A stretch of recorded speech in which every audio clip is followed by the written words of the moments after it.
it's not working. Well, I've got a plan B that I want you to consider. I'm a big fan of Robert Kiyosaki. Anybody a fan of Robert Kiyosaki? Robert Kiyosaki's from Hawaii. For years and years and years, he's been preaching, get involved in direct selling. I think direct selling is one of the best opportunities there is on the planet. Why? Because of leverage. Here's the question you got to ask yourself. When you wake up in the morning and you go off to work, how many other people are there out there in the universe also going out to work to earn you a paycheck? And if the answer is just one, that means you're not using leverage. So Robert Kiyosaki for years and years and years has been preaching direct selling, network marketing because of leverage. Number two, Robert Kiyosaki has been preaching buy gold and silver. Buy gold and silver. So I just got involved with this company called Numis Network. Numis Network is pioneering the highly collectible, modern issue, mint state 70 gold and silver coins. If anybody wants more information about mint state 70 coins and how you can get paid to market gold and silver, see me afterwards. I'll give you a card and we can go from there. But I don't want you to have a plan A and a plan B. I want you to have a plan A, B, C, D, E, F, G, H, I, J, K, L, M, N, O, P. What does that mean? I want you to have 20, 30, 40 streams of income coming into your family, right? If you won the lottery today, and you had $1 million, you took it down to your financial advisor, and the financial advisor says, here's my $1 million. Do you think they're going to say, I want you to take all of it and invest it just in this company? No, they'd say buy some stocks, buy some bonds, buy some mutual funds, buy this, buy that, buy whatever else. So what I'm saying is, if you believe in understanding that you must diversify your portfolio, then I'm saying that it's probably a good idea to have more than 10 or more than 12 streams of income coming in. Does that make sense? So to me, it doesn't matter if it's Mary Kay Cosmetics, which is one of the best companies on the planet. And oh, by the way, let's give you a hand for all the great things you've done with that company. I want to learn more about your conversation with Mary Kay Ash, because I don't know anybody that's achieved that director status in the time that you did. So it doesn't matter. What I'm asking you to do is to select a financial vehicle, or 2 or 3 or 4. Have 10, 12, 15 streams of income coming into your household, so that if you lose one, you go, oh well, no big deal, and you move on. Don't bet your entire future like I did on one income stream. Okay, so people ask me all the time, all right, Pastor, let's cut to the chase. Let's cut to the chase. People ask me all the time, how does one create their own destiny? Anybody want to know how to do that? Raise your hand if you want to know how to create your own destiny. 4 things I want you to do. Jot these down. Number 1 is to dream. Number 2 is to plan. Number 3 is to execute. And if you dream, plan, execute, you're ultimately going to soar in life. Soar like an eagle, not soar like I'm sore from jumping off Waimea, cliffs yesterday up there in the North Shore. Anybody been to the North Shore? And you looked at Waimea Bay and you see this big rock, this big boulder.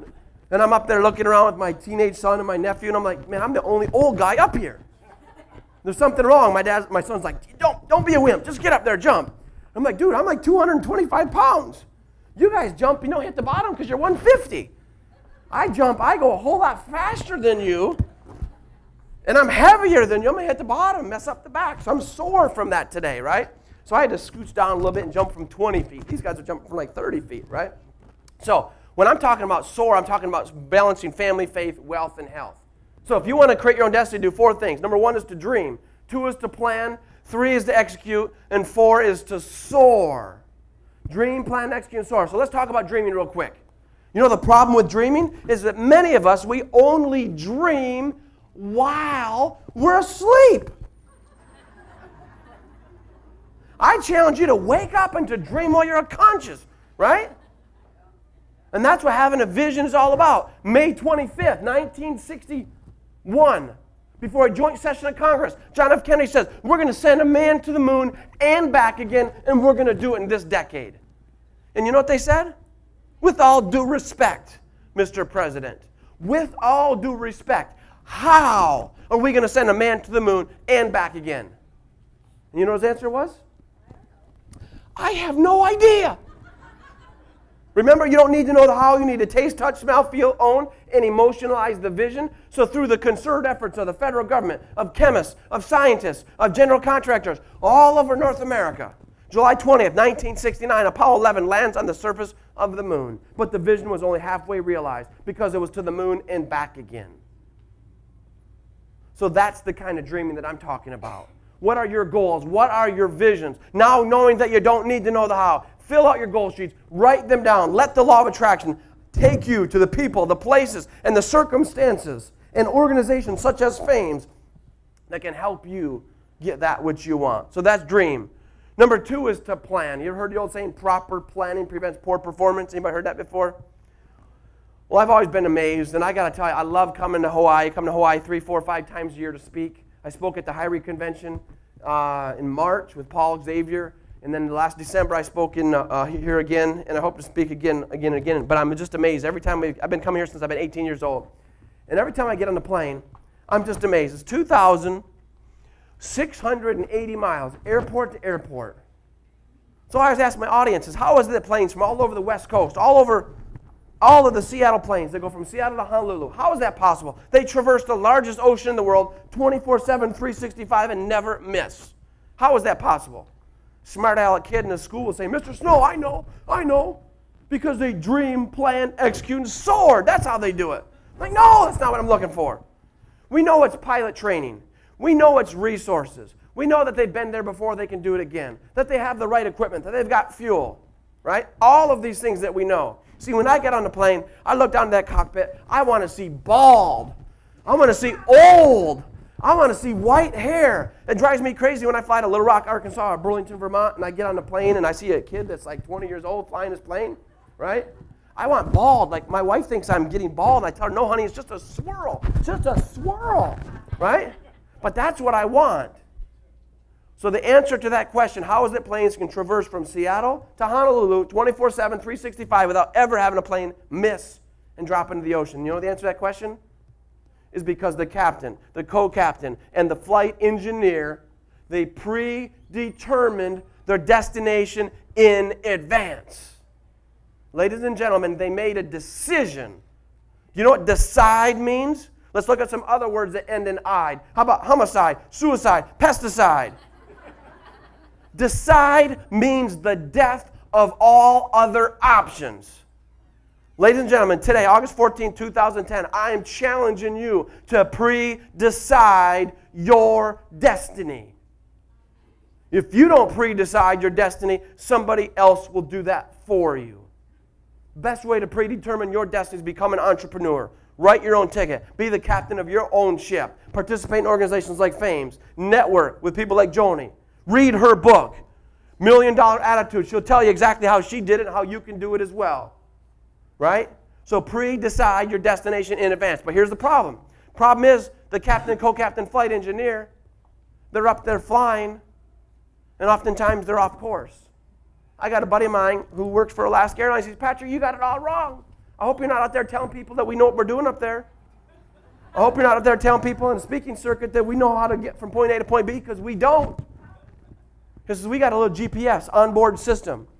And when we get off track, the computer makes mid-flight, half-degree, 1-degree adjustments, maybe 100, maybe 200 times until they hit their destination. My point is this. If planes need to make mid-flight adjustments to achieve their destination, I want to ask you today, August 14, 2010, what mid-life adjustments do you need to make in your personal life, your family life, your business life, your social life, your faith life? I challenge you to make those mid-life adjustments to course correct in pursuit of your destiny. And if you can do that, great things will happen. So that's dream. That's plan. Number 3 is to execute.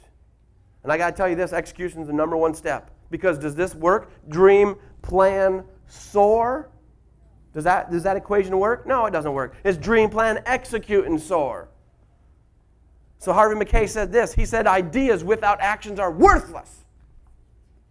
Ideas without actions are worthless. How many had a goal, a dream, a vision? Something that you were going to do, but you never did it.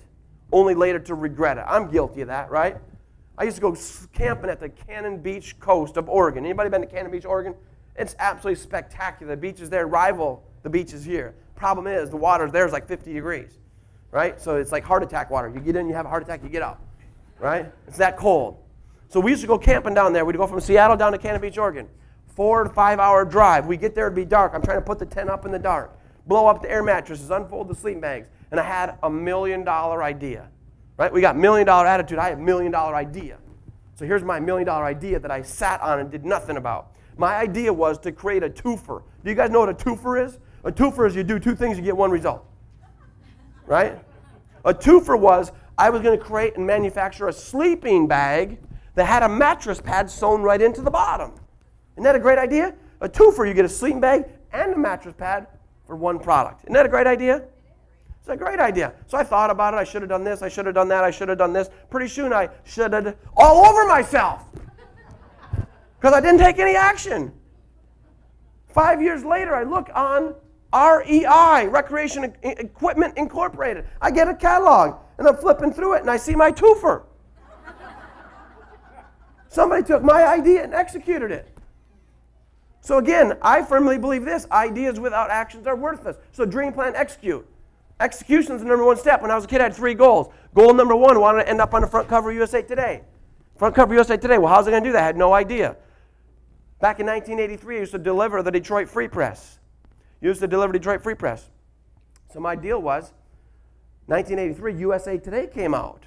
And I said, I don't need to be a rocket scientist. If I switch to the 5-day paper, I can sleep in on Saturday and Sunday. So that's what I did. I said, someday I'm going to end up on that cover of that paper. Had no idea how it was going to happen. Goal number 2 was that I wanted to own my own NFL team. Actually, I want to play in the NFL. So here's the way I look at it. When I own my own NFL team, I can certainly make a spot for myself in a special teams unit. I can be the guy that holds the field goal and puts it down.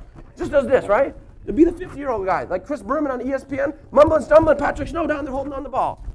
And guess what? If the coach doesn't allow for it, we'll fire the coach and find somebody else. And of course, because I want to have a winning team in Hawaii, I'll get myself off the team before the preseason's over with. I'll just be the preseason holder, and then we'll have the real guy come in, right? So I'm still working on that goal. Goal number 3 is that I wanted to meet a president of the United States of America. I got my degree in political science. I'm passionate about politics. Did not matter, Republican or Democrat, did not matter. Just a president. Liberal, conservative, doesn't matter. So November 1994, I had an opportunity to meet Mr. Bill Clinton because he was coming to the church that my wife and I attended. And I said, honey, all I got to do is show up early. And I'm going to reserve that aisle seat. And when he comes walking down the aisle, I'm going to jump out and shake his hand. My wife says, Patrick, you're crazy. You're insane. It's never going to happen. There's going to be 3,000 people there. And she was correct. There's about 3,000 people there. But I showed up 30 minutes early. I pinched that butt cheek up against the pew, firmly just held that butt cheek up against the pew. And you'd be surprised how rude people were because everybody else had that same dream, that same goal, that same vision. So I zipped up my lips. I started waving people in. My strategy had worked. I was up on the pew. And I can tell you this, in my life of 41 years, I have never been 30 minutes early for church ever before. Ever. So the service had started. There it was, butt cheek up against the pew. And I thought to myself, if he was a real president, he'd come walking down the aisle. But again, I was wrong. Mr. Clinton came in from the side of the service. He had a whole entourage of Secret Service men and women all around him. And they made it blatantly obvious that no one was going to get close to Patrick Snow. I mean, no one was going to get close to Mr. Bill Clinton, right? So at the end of the service, I figured, you know what? I can see him coming in from the side, but if he was a real president, he'd come walking down the aisle. And again, I was wrong. I've been wrong a lot in my life. My wife tells me that all the time. So he didn't come walking down the aisle. He had a whole entourage of Secret Service men and women all around him, and he came trucking down the aisle just as fast as he could. And there's Patrick Snow sitting in the aisle. He's getting closer. I got to predetermine my destiny. I got to do it. So he gets close to Patrick Snow. As soon as I did that, I stepped out in the aisle. I did one of these. And as soon as I did that, the Secret Service men and women, they freaked out. Is he armed? Does he have a gun? What's going on, right? And once they could tell I was harmless, I put my hand just like this. Mr. Clinton took me by the hand and said, Patrick, it's nice to meet you. And then he dashed out the back of the church, not shaking another person's hand along the way. And for those of you who don't believe me, I have this photo. Patrick Snow shaking the president's hand, church photographer, stepped down the aisle, snapped a picture of Patrick and the president. Next week ends on the front page of the church newspaper. I had no idea that the